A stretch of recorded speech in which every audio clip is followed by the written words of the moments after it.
ارادت کے والد گرامی کی ہے۔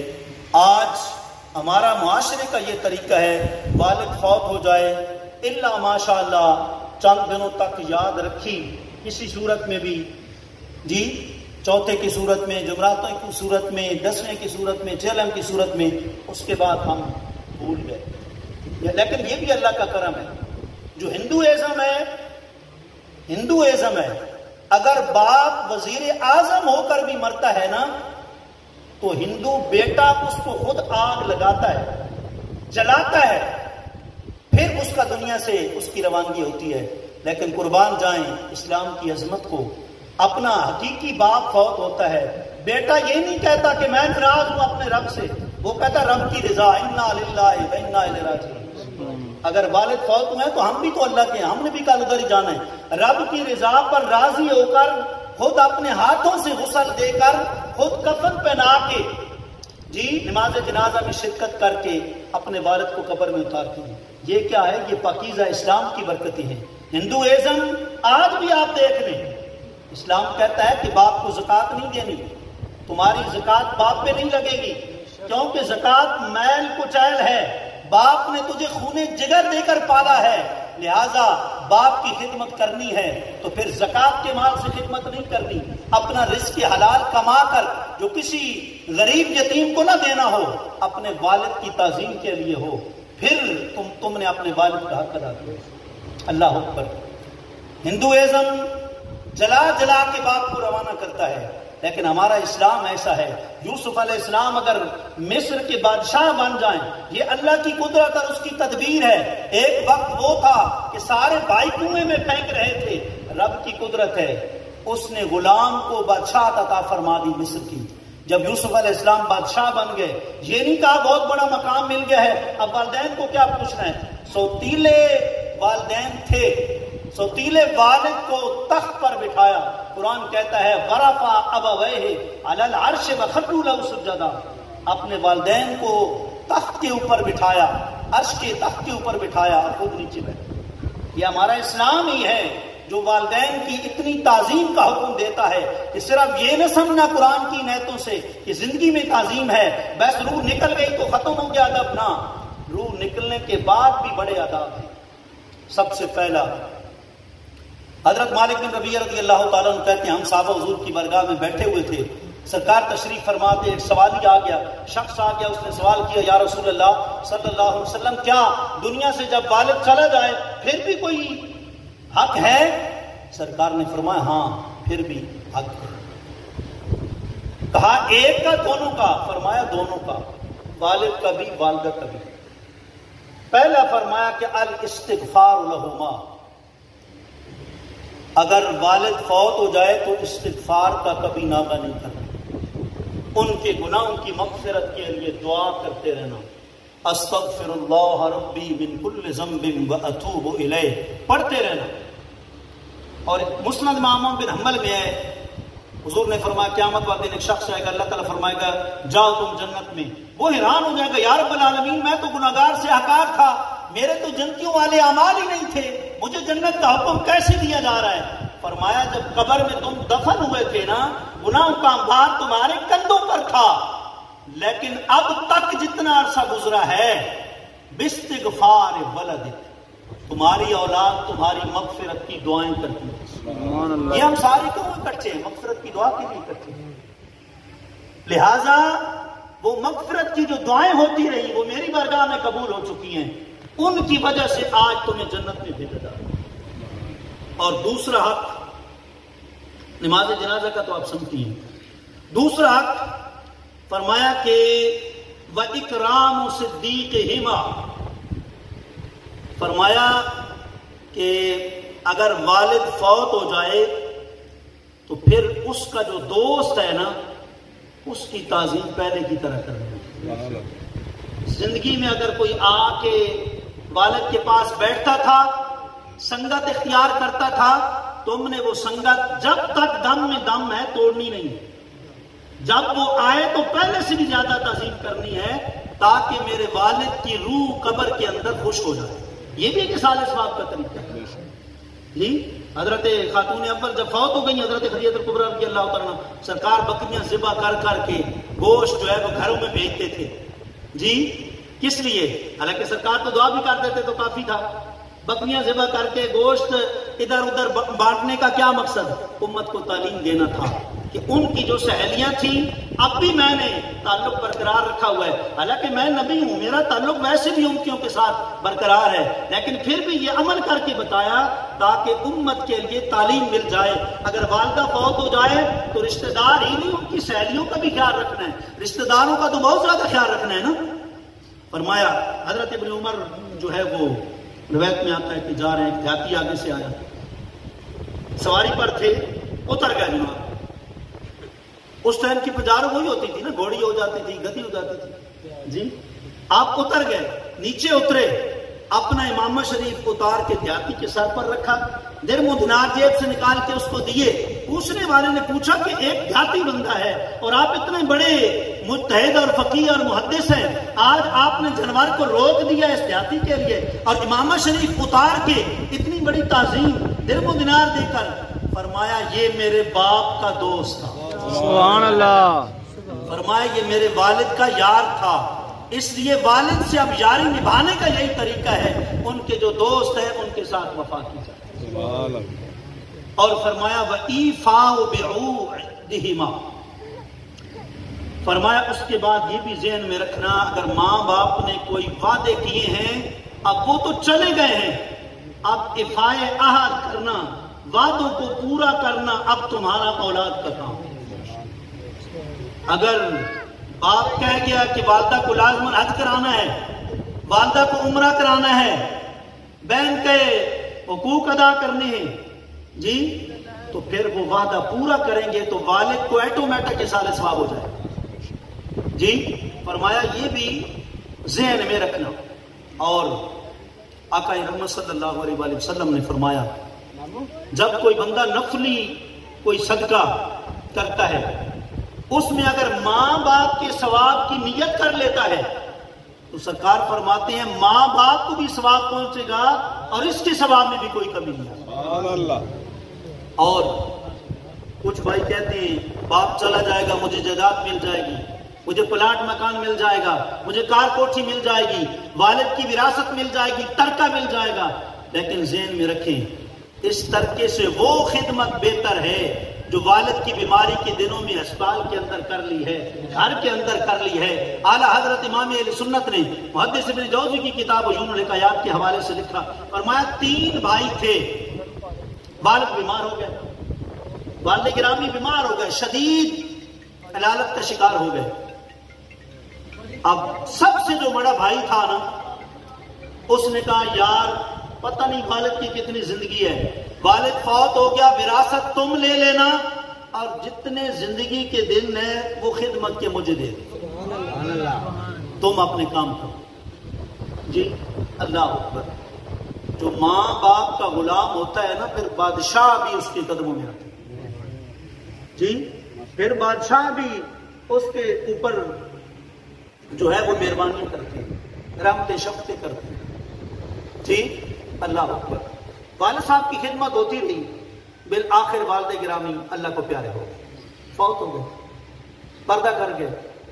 اب جب فوت ہوئے دفن کفن کے بعد وراثت تقسیم ہو گئی. ہمارے ہاں تو آپ مسلمانوں کے ہاں تو بس وراثت کا تصور ہی ختم ہوتا جا رہا ہے. والد کی کوئی چھوٹی سی چھوٹی چیز ہے وہ تو تقسیم ہونی چاہیے، سب بھائیوں کو سب کو حصہ ملنا چاہیے. بہر ہم مسلمان جتنے اسلام سے دور ہو رہے ہیں اتنا ہی اللہ کی رحمت سے ہم دور ہوتے جا رہے ہیں. جی اب کیا ہوا؟ کہا جی ٹھیک ہے وراثت تقسیم کرو. دونوں بھائیوں کو حصے دے دیے. بڑے بھائی نے کہا میں نے پہلے وعدہ کیا تھا جتنے دن والد کی زندگی کی باقی ہیں میں خدمت کروں گا، میں نوکری کروں گا اور والد کی جتنی وراثت ہے تم دونوں بھائیوں پر تقسیم ہوگی، تم اپنا حصہ لے لو. دونوں بھائیوں نے حصہ لے لیا. حصے سے وہ فارغ ہوئے، سوئے. آدھی رات تھی، ہاتھ پہ غیبی آئی، والد کے خادم اٹھ جا، والد کے خادم اب اٹھ جا، فلاں جگہ پہ جا، ایک اشرفی اللہ نے غیبی تیرے لیے رکھی ہوئی ہے وہ تو جا کے لے لے. کہا کیا میں مشتری لوں گا برکت ہوگی؟ کہا نہیں اس میں برکت کوئی نہیں. صبح اٹھے پھر نہیں کیا، چھوڑو جب برکت نہیں ہے کیا کرنا ہے۔ اس کے بعد اگلی شب پھر کہا بھائی جاؤ فلاں جگہ اشرفیاں تمہارے لیے پڑی ہیں، 10 اشرفیاں پڑی ہیں اٹھا لو۔ کہا اس کو میں اٹھاؤں گا، کیا برکت ہوگی؟ کہا برکت نہیں ہوگی۔ کہا جس مال میں برکت نہیں اس کو کیا کرنا ہے؟ پھر اس کے بعد تیسری شب پھر کہا بھائی، کہا فلاں جگہ جاؤ تمہارے لیے 1 اشرفی پڑی ہوئی ہے، وہ جا کے لے لو۔ کہا کیا اس میں برکت ہوگی؟ کہا ہاں ضرور، اللہ نے اس میں بڑی برکت رکھی ہے۔ برکت کا مطلب کیا ہے؟ چھوٹی چیز بھی ہو اللہ اپنا فضل کرم رحمت نازل کر دے، بہت زیادہ بڑھ جائے۔ 1 اشرفی ہے۔ کہا جی ٹھیک ہے۔ صبح گئے وہاں سے وہ اشرفی لی جہاں سے خواب میں نشاندہی ہوئی تھی، اشرفی کو لے لیا اور واپس آئے۔ مچھلی کھانے کو جی چاہ رہا تھا، بازار سے مچھلی لی، بیوی کو کہا کہ یہ مچھلی تیار کرو۔ جب انہوں نے اس کا پیٹ شک کیا، بیچ میں 2 بہترین قیمتی جواہر نکلے۔ جی میں نے آپ کو کہا ہے نا کہ جب والدین کی والد کی غلامی نصیب ہوتی ہے بادشاہ قدموں میں آتے ہیں۔ جی آتے ہیں، یہ حقیقت ہے، یقین کریں اللہ کریم بڑا جو ہے وہ کرم فرماتا ہے۔ میرے جیسا ایک کیا کہتے ہیں داتا صاحب کا ملنگ، پچھلے صاحب جب وزیر اعلیٰ مطلب عثمان بزدار صاحب آئے اور داتا صاحب کی نگری میں قدموں میں مجھے 5000 انعام دیا کہ فارسی کے اشعار تم نے ترجمہ کیا ہے، یہ تمہارا انعام ہے۔ جی تو پھر ظاہر بات ہے وہ ہستیاں تو عظیم ہستیاں تھیں، ان کا کیا مقام ہے، کیا درجہ ہے۔ اب بادشاہ وقت قدموں میں آ رہا ہے اور کہہ رہے ہیں کہ یہ جو قیمتی جوہر ہے نا یہ مجھے بیچ دو۔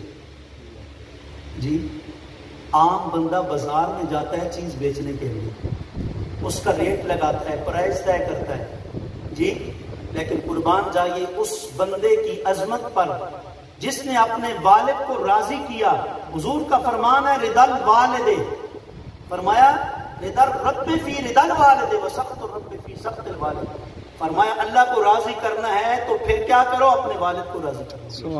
اور فرمایا الوالد اوسط ابواب الجنہ، فرمایا باپ جنت کا درمیانہ دروازہ ہے، درمیانہ کھولے گا تو ایک دن والے کھلیں گے۔ جی اللہ اکبر۔ اب حق میں وقت کس کے گھر آ رہا ہے؟ جس کو وراثت میں کچھ بھی نہیں ملا، نہ درہم ملے، نہ دینار ملے، نہ سامان ملا، نہ جائیداد ملی، فقط زندگی میں والد کی غلامی نصیب ہو گئی۔ آپ کو پتہ ہے حضور نے فرمایا چہرہ بندہ دیکھتا ہے نا اللہ حج مقبول کا ثواب عطا کرتا ہے۔ صرف والد کا والدہ کا چہرہ دیکھتا ہے خوشی سے، اللہ حج کا ثواب دے دیتا ہے۔ صحابی پوچھتے ہیں 100 مرتبہ میں دیکھوں، فرمایا اللہ کے خزانے میں کیا کمی ہے؟ 100 حجوں کا ثواب عطا فرما دے گا۔ تو وہ دن رات کی والد کی خدمت وہ کام آ گئی۔ اللہ اکبر۔ پچھلے سال آپ کو پتہ ہے ملتان کا ایک طالب علم میٹرک میں اس نے پوزیشن حاصل کی، وہ کرتا کیا تھا؟ تندور پہ روٹیاں لگاتا تھا اور رکشہ چلاتا تھا۔ میڈیا والے اس کے پاس گئے، انہوں نے کہا بھائی تم ایک غریب خاندان سے تعلق رکھتے ہو، وزیر اعلیٰ فلاں فلاں آپ کے گھر چل کے آئے، تم نے پہلی پوزیشن کیسے حاصل کر لی؟ فرمایا میں نے کہا علم تو پڑھنا اپنی جگہ پر ہے نا، لیکن اٹھ کے پہلے اپنے والد کا چہرہ دیکھنا ہے، والد کی جوتیاں سیدھی کرنی ہے، والد کی تعظیم سیدھی کرنی ہے۔ اللہ اکبر۔ جب ان کی تعظیم میں کروں گا اللہ پھر مجھے عزت عطا فرمائے گا۔ اللہ نے ایسے رکشہ چلانے والے کو عزت دی، میڈیا کا نیوز اخبارات بڑھے گئے کہ ملتان کا غریب خاندان سے تعلق رکھنے والا اپنے ماں باپ کا فرماندار بندہ پہلی پوزیشن دے۔ یہ حقیقت ہے، ایسا ہوتا ہے۔ اب 60,000 جو ہے وہ درہم یا دینار اس ایک اشر کو کیا کہتے ہیں کہ وہ جوہر کی قیمت لگی۔ جی اللہ اکبر۔ جو والد پہ خرچ کرتے رہے اللہ نے بغیر کسی بزنس کے، بغیر کسی کام کے، ان کے گھر کے اندر ہی جس گھر میں تعظیم ہوتی رہی، جس گھر میں والد کی خدمت ہوتی رہی، اس گھر کے اندر ہی بادشاہوں کو بھیج دیا اور ان کے پاؤں میں دولت پہنچ گئی۔ اس لیے جانے کے بعد پھر بلا نہ دیا کریں، قبروں پہ جایا کریں، ہر جمعے پہ جایا کریں۔ حضور نے فرمایا جو بندہ اپنے والدین کی قبروں کی ہر جمعے زیارت کرتا ہے، فرمایا اگر وہ سیاہکار بھی ہوگا، بدکار بھی ہوگا، اس کی سیاہکاریاں بھی زیادہ ہوں گی، اللہ کو یہ عمل اتنا پسند آئے گا اللہ اس کا نام نیکوکاروں میں لکھ دے گا۔ اللہ اکبر۔ اور حضور نے فرمایا جو بندہ روزانہ اپنے والدین کی قبروں پر جائے گا اللہ کریم اسے ایک حج کا ثواب عطا فرما دے گا. اور فرمایا جو بار بار دن رات جاتا ہے اپنے والدین کی قبروں پر، فرمایا زارت الملائکۃ قبرہ، فرمایا پھر فرشتے آئیں گے جب وہ فوت ہو جائے گا نا، وہ بندہ جو بار بار اپنے ماں باپ کی قبروں پر جاتا ہے، فرمایا جب وہ فوت ہو جائے گا جس قبرستان میں اس کی قبر ہوگی اس قبر کی فرشتے اسپیشلسٹ زیارت کرنے کے لیے کہ یہ قبر اس بندے کی ہے جو اپنے ماں باپ کا فرمانبردار ہے. اور حضور نے فرمایا ہر پیر اور جمعرات کو اللہ کی بارگاہ میں اعمال پیش ہوتے ہیں. اور فرمایا جمعے والے دن نبیوں اور ماں باپ کی بارگاہ میں اعمال پیش ہوتے ہیں. نبیوں کی بارگاہ میں امتیوں کے اعمال پیش ہوتے ہیں اور ماں باپ کے پاس اولاد کے جو اعمال ہیں وہ پیش ہوتے ہیں. اگر ان کے فوت ہونے کے بعد اولاد اچھے عمل کرتی ہے، نماز کا ناغہ نہیں کرتی، نماز پڑھنے کے بعد یا نماز کے اندر ہی کہتے ہیں رب اجعلنی مقیم الصلاۃ ومن ذریتی ربنا وتقبل دعا ربنا اغفر لی. غور کرنا ہے اس جملے پر. امام راضی نے یہاں ایک بڑا نقطہ بیان کیا ہے. امام راضی نے کہا کہ بندہ دعا مانگ رہا ہے پہلے والدین کے لیے نہیں ہے، ربنا اغفر لی، مولا مجھے بخش. ذرا غور کرنا. امام راضی تفسیر کبیر میں فرماتے ہیں پہلے اپنا ذکر کیوں ہے؟ فراق اور جدائی کا تقاضا تو یہ تھا کہ زبان پہ پہلے ماں باپ کا نام لیتا کہ مولا میرے والدین کی بخشش فرما دے. لیکن ایسا نہیں ہے. پہلے یہ ہے کہ میری بخشش فرما دے، پھر میرے ماں باپ کی بخشش فرما دے. اپنا ذکر پہلے کیوں ہے؟ فرمایا اس لیے جب خود نیک بن جائے گا نا، ماں باپ چلے گئے پیچھے سے نیک بن گیا جی، تو پھر کیا ہوگا؟ میں اکثر یہ بات سنایا کرتا ہوں اس موضوع پر. ایک بھائی پہلے نماز بھی کوئی نہیں پڑھتا تھا، تلاوت قرآن بھی کوئی نہیں کرتا تھا. میرا مقصد یہ نہیں کہ شاہ صاحب ایسے ہیں وہ تو سادات کا خاندان ہے، سنت رسول رکھی ہے، نیک صالح بندے. میں ایک عام مثال دے رہا ہوں کہ وہ بھائی کچھ بھی نہیں کرتا تھا. والدین فوت ہوئے نا، دفن ہونے کے بعد ہی جناب 5 ٹائم نماز شروع کر تلاوت ذکر و اذکار تسبیح کر جی. پہلے داڑھی منڈا تھا، سنت رسول چہرے پر سر پر سجا لی. ساری دنیا حیران ہو گئی. ایک محلے دار نے پوچھا کہ بھائی پہلے تو تم اتنے نیک نہیں تھے، اب اتنے نیک کیوں ہو گئے ہو؟ کہا پہلے ماں باپ زندہ تھے، وہ میرا ہر دکھ درد سمجھتے تھے، وہ میرے لیے تکلیف اٹھاتے تھے. اب میرے ماں باپ چلے گئے، اب وہ گہرائی میں ہیں، اب ان کو میری طرف سے سکون کی ضرورت ہے. اب میں کچھ کروں گا تو ان کو سکون ہوگا. اس لیے میں اب نماز کا بھی ناغہ نہیں کرتا کہ والدین کو بجائے مطلب ہے کہ کیا کہتے ہیں کہ تڑپانے کے ان کو میں سکون دوں. تلاوت قرآن کر کے ان کی روح کو اصالہ ثواب کرتا ہوں جی. تو سرکار فرماتی ہیں جب کیا جمعے کا دن آتا ہے، تمہارے ماں باپ چلے جاتے ہیں، تمہارا ایک ایک کام، تم آپس میں بھائی کیسے رہ رہے ہو، تم اپنی والدہ کا خیال کر رہے ہو نہیں کر رہے ہو جی، پیچھے تم ان کے دوستوں کے ساتھ کیا تمہارے تعلقات ہیں، کیا کر رہے ہو. ایک ایک عمل جمعے کی جو ہے وہ رات والدین کی بارگاہ میں پہنچتا ہے. اگر اولاد کے اچھے عمل ہوتے ہیں نا تو حضور فرماتے ہیں ان کے چہرے کی نورانیت میں اضافہ ہوگا. سبحان اللہ. ان کے والدین کے چہرے کی نورانیت بڑھ جاتی ہے. اللہ اکبر. اور اگر اعمال اچھے نہیں ہوتے پھر بھی ماں باپ استغفار کرتے ہیں، یا اللہ میری اولاد کو بخش کر، یا اللہ میری اولاد کو ہدایت عطا فرما جی. تو کتنا بڑا تحفہ ہے. ایسا تحفہ ہمیں پوری کائنات میں کہیں بھی نہیں مل سکتا جی. انشکر لی ولوالدیک، کہیں عبادت کا ذکر ہے ساتھ والدین کی تعظیم کا، کہیں شکر کا ذکر ہے ساتھ والدین کا. مطلب عبادت رب تب قبول کرے گا جب ماں باپ راضی ہوں گے. ماں باپ ناراض ہیں لا یقبل لہ عدلا ولا صرفا. سرکار نے فرمایا ایسے بندے کے نہ فرض قبول ہوں گے نہ نفل قبول ہوں گے جس کے ماں باپ جس سے ناراض ہو گئے. اللہ معاف کرے. یاد امامیہ کالونی میں چند دن پہلے ایک بھائی کا جو ہے فون آیا، بڑا عجیب رقت انگیز. اس نے کہا جی کیا کریں، اللہ معاف کرے، بیٹا جو ہے وہ اپنے والدین کو گھر سے نکال رہا. وہ کہتا ہے مجھے بیوی اچھی لگتی ہے، والدہ بوڑھی ہے، سمجھ کوئی نہیں آتی، اوٹ پٹانگ مارتی رہتی ہے، باتیں کرتی رہتی ہے جی، طرح طرح کی اس طرح کی اس نے جو ہے وہ باتیں کی. اللہ اکبر. اللہ تعالیٰ جو ہے وہ بے نیاز ہے. آج کوئی اگر اپنے والدہ کو باہر نکالے گا، والد کو باہر نکالے گا، تو اللہ کی لاٹھی بے آواز ہے. اللہ کی لاٹھی بے آواز ہے. کما تدین و تدان، فرمایا جو کسی کے ساتھ جیسا کرے گا اس کے ساتھ ایسا کیا جائے گا. جو کسی کو بے گھر کرے گا، چاہے والدین کو کرے، چاہے عالم دین کو کرے، چاہے خادم دین کو کرے، ایک ایک وہاں بے گھر ہوگا. اللہ اکبر. والد بوڑھا ہو گیا، جب بندہ بوڑھا ہو جاتا پھر بچے والی عقل ہو جاتی ہے نا، بات بار بار سمجھانی پڑتی ہے بار بار. والد بوڑھا ہو گیا، باپ جو ہے وہ بہت بڑھاپے میں جب ہو جاتا ہے پھر بڑی تکلیف اٹھاتا ہے. باپ بوڑھا ہو گیا، بیٹا بڑے عہدے پر فیض. بیٹا کہتا ہے والد کو کہ اب آپ کی ہمارے پاس رہنے کے لیے جگہ نہیں. جی اللہ اکبر. جن جو پیدائش کا سبب بنے ان کے لیے جگہ ہی کوئی نہیں. اللہ کی لاٹھی کی آواز. کہنے لگا یہ تکیہ، یہ چادر میں آپ کو دے رہا ہوں، چلے جنگل میں آپ کو چھوڑ آتا ہوں. والد کہنے لگا بیٹے اب بڑھاپا ہے، پچھلی عمر ہے، اب میں جنگل میں کیا کروں گا، کیسے رہوں گا، چھوڑو. ظالم تھا، کہا نہیں آپ شور کرتے ہیں، آپ یہ باتیں کرتے ہیں، یہ کرتے ہیں، وہ کرتے ہیں. اچھا چل پڑے. اس کے اپنے بیٹے نے کہا کہ میں نے بھی دادا جان کے ساتھ جانا ہے جنگل. کہا تمہارا کیا کام ہے؟ کہا وہ آپ کو بتا دوں گا، ابھی ساتھ مجھے چلنے دے، میرا دادا ہے. جی اللہ پر چل پڑے.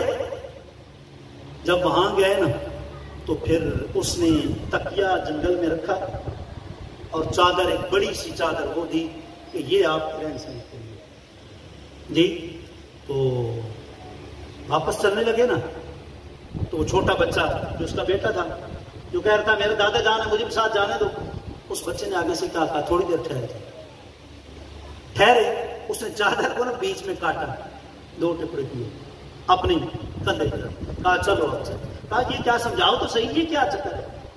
جی کہا بھائی، کہا کہ اصل معاملہ یہ ہے آج میرا دادا بوڑھا ہوا ہے نا، تمہارا باپ ہے نا، تو بیر نکال رہے ہو. میں بھی نوجوان ہوں، تم بھی نوجوان ہو. جب تمہارا بڑھاپا آئے گا نا، میں یہ سنبھال کے رکھ رہا ہوں، کل میں بھی کندھے پہ رکھوں گا، ایک تکیہ لوں گا اور ساتھ لے آؤں گا جنگل میں تمہیں. میں کہوں گا جیسے تم نے اپنے والد کے ساتھ کیا ہے، حدیث کا فیصلہ ہے کما تدین و تدان، جیسا کسی کے ساتھ کرو ایسا اپنے ساتھ کیا جاتا ہے. اللہ اکبر. والد کا دل موم ہو گیا، نرم. انہوں نے کہا میں نے تمہارے دادا کو معاف کر دیا، میں نے تمہارے دادا کو بخش دیا. وہاں سے تعظیم کے ساتھ اپنے والد کو واپس لایا اور باقی جتنے دن تھے وہ تعظیم میں اور عزت و احترام میں گزارے. اللہ تعالیٰ نے اس کو اس پورے محلے میں عزت عطا فرمائی. جو بندہ دیکھتا تھا کہتا تھا یار کمشنر ہے، اتنا بڑا افسر ہے، لیکن اپنے والد کے آگے آتا پھر تو جھک ہی جاتا ہے. اس لیے بھائی یہ بہت قیمتی تحفے ہیں. دنیا میں ماں باپ جیسا تحفہ کسی بازار سے نہیں ملنے لگا، اور آخرت میں حضور کی شفاعت جیسا تحفہ کسی نبی کے ہاں سے بھی نہیں ملے گا. موسیٰ علیہ السلام کے پاس جاؤ اذهبوا الی غیری، عیسیٰ علیہ السلام کے پاس جاؤ اذهبوا الی غیری. جس نبی کے پاس جاؤ گے ہر ایک کہے گا کہ چلو غیر کے پاس، لیکن حضور کے پاس آئیں گے تو سرکار فرمائیں گے انا لہا.